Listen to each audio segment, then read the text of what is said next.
আসসালামু আলাইকুম রহমতুল্লাহি ওবরকাতু। আজকে আপনাদের মাঝে আলোচনা করব একটা সর্ববশীকরণ তাবিজ নিয়ে।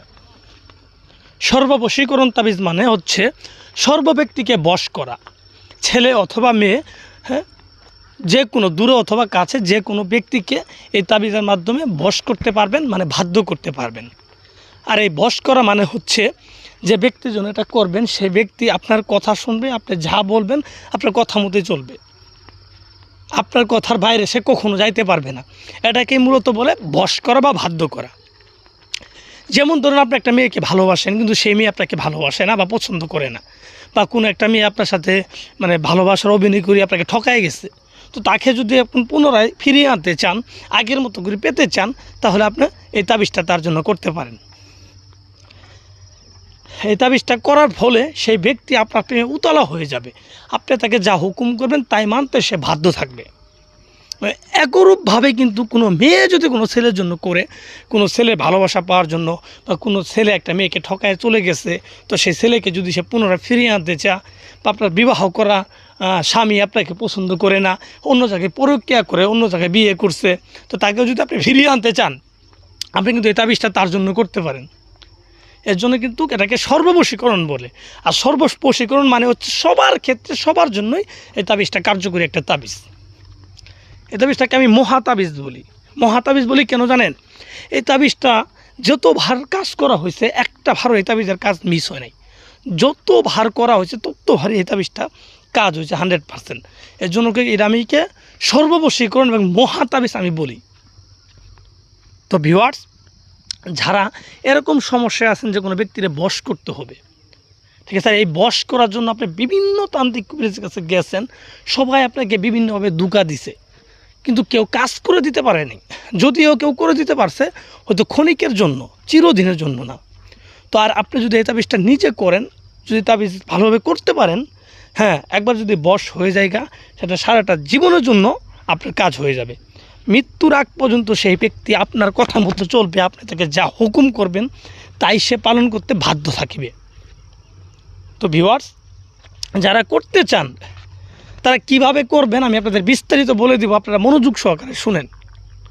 আর অনেকেই বলতে পারেন ভাই, আমার কমেন্টও বলেন ভাই এত কঠিনকে, হ্যাঁ এত কঠিন কাজ কেমনে করবো, আমরা করা ভাব না।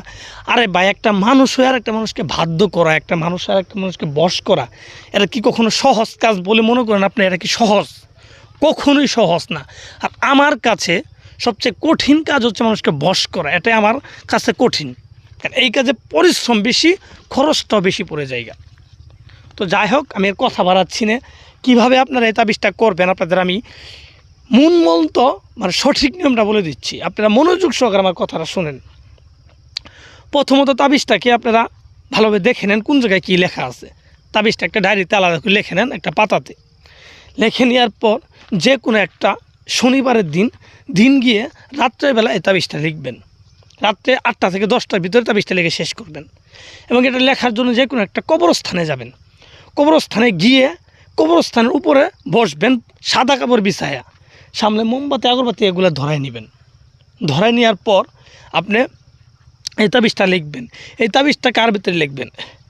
একদম সাদা রেশম কাপড় কিনে আনবেন বাজার থেকে, একদম নতুন সাদা রেশম কাপড় কিনে আনার পর সেই কাপড়ের উপরে এই তাবিজটা লিখতে হবে। লিখবেন কি দিয়ে? সুজালাপ কাম সিঁদুর দিয়ে আর গোচুনা, ঠিক আছে, গোচুনা কাম সিঁদুরের সাথে গোলাপ জল মিশ্রিত করে দেখবেন একটা আপনার কালিতে রূপান্তর হবে, ঠিক আছে। সেই কালি ধারা ডালিম গাছের ডাল কেটে কলম দিয়ে সাদা কাপড় উপরে এই তাবিজগুলো লিখবেন। 2টা তাবিজ লিখবেন একইভাবে। লেখার পর তাবিজের নিচে যাকে বশ করতে চান, প্রথমে ছেলের নাম, ছেলের বাবার নাম, তারপরে মেয়ের নাম, মেয়ের মায়ের নাম। যদি কোনো ছেলেও করেন তাহলে প্রথমে ছেলের নাম দিবেন, কোনো মেয়েও যদি করেন তাহলে প্রথমে ছেলের নাম দিবেন। এই নামগুলা দিবেন। নামগুলা নিয়ে দেওয়ার পর এই তাবিজটাকে আপনি 2টা মাদুলিতে ভরবেন। তামার মাদুলি ছাড়া অন্য মাদুলি হবে না, তো এটা তামার মাদুলিতে ভরবেন। তামার মাদুলিতে ভরার পর একটা তাবিজ যেখানে আপনি বসে লিখলেন সেই জায়গায় ওই তাবিজটা রেখে ওই তাবিজের উপর আপনি প্রস্রাব করে দিবেন। মানে আপনি প্রস্রাব করে সেই তাবিজটাকে ভিজিয়ে দিবেন। ভিজিয়ে তাবিজটা ওই জায়গায় রেখে চলে আসবেন। চলে আসার পর আরেকটা তাবিজ বাড়িতে আনবেন। বাড়িতে আনার পর একটা মাটির ঠুলিতে, নতুন একটা মাটির ঠুলিতে এই তাবিজটা রেখে সেখানে আপনার বীর্য দিয়ে এই ঠুলির ভিতরে এই তাবিজটাকে রেখে দিবেন 3 দিন। 3 দিন রেখে দেওয়ার পর এই তাবিজটাকে আপনি পরবর্তীতে যে কোনো একটা ডালিম গাছের নিচে পুঁতে দিবেন। পুঁতে দেওয়ার পর আপনি বলছি তো সর্বোচ্চ আর একটা দিন অপেক্ষা করবেন। অপেক্ষা করার পরে দেখবেন যার জন্য করলেন সে পাগলের মতো আপনার কাছে ছুটে আসবে এবং সারাটা জীবন সে আপনার গোলামি করবে। আমি চ্যালেঞ্জ দিয়ে বললাম, এই তাবিজটা কেউ করছেন কাজ হয় নাই যদি বলতে পারেন, তার স্যান্ডেল দিয়ে আমার জুতা মারবেন, মানে তার জুতা দিয়ে আমার গালে মারবেন, চ্যালেঞ্জ করে বললাম। আর বাংলার জমিনে এমন কোনো পোলার জন্ম হয় নাই যে এই তাবিজটা করছে, হয় নাই। যদি কেউ থাকে আমার এই কথাকে